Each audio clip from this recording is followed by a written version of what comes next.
You may know St. Thomas Aquinas because he was named after our university. But what was he like? What was in him that many universities decided to carry the name of the popular saint? St. Thomas Aquinas was born between 1224 to 1225 in Roccasecca, Italy. Even before being born, a holy hermit named Bonus has already predicted that he will become great one day.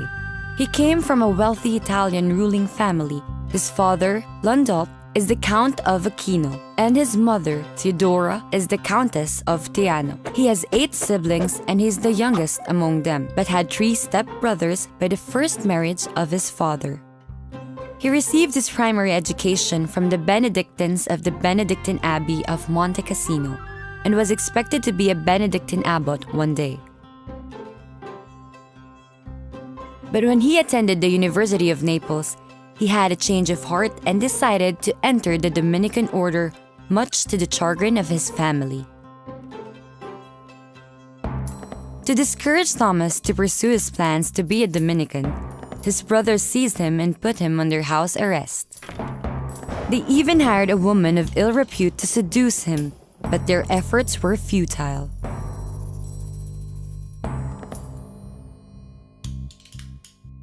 After almost a year, he was given the freedom to pursue his studies and to become a Dominican friar. Thomas was under the tutelage of Saint Albert the Great. In class, he was often silent during discussions, and his bulky figure became the joke of his classmates and called him the dumb ox. But Saint Albert came to his defense and said, "You call him the dumb ox, but in his teaching he will one day produce such a bellowing in doctrine that it will be heard throughout the world."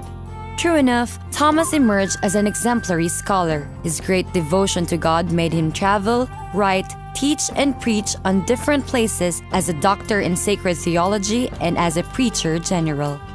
As a great philosopher and theologian, he wrote several books, including Summa Theologica, his greatest work.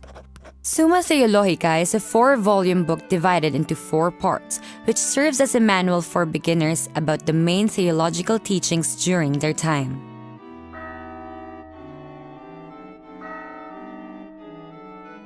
Because of his works, he rose to public acclaim and gained followers among the Dominicans.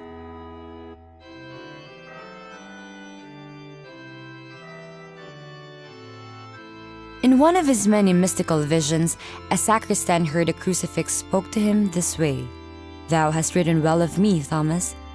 What reward wilt thou have?" To which St. Thomas Aquinas replied, "None other than thyself, Lord."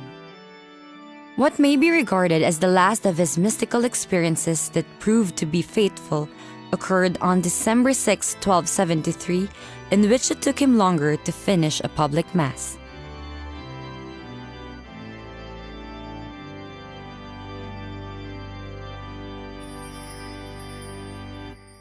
He told later his pastoral secretary, "Whatever I have written are like straws ready to be burnt, compared to what was revealed to me."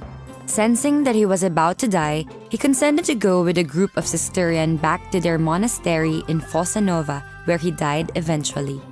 Where he surrendered his life, saying, "This is my rest forever and ever. Here will I dwell, for I have chosen it." St. Thomas may have lived a peaceful life, but he also has his shares of ups and downs. Despite of what he has gone through, his great love and devotion for God stood firm.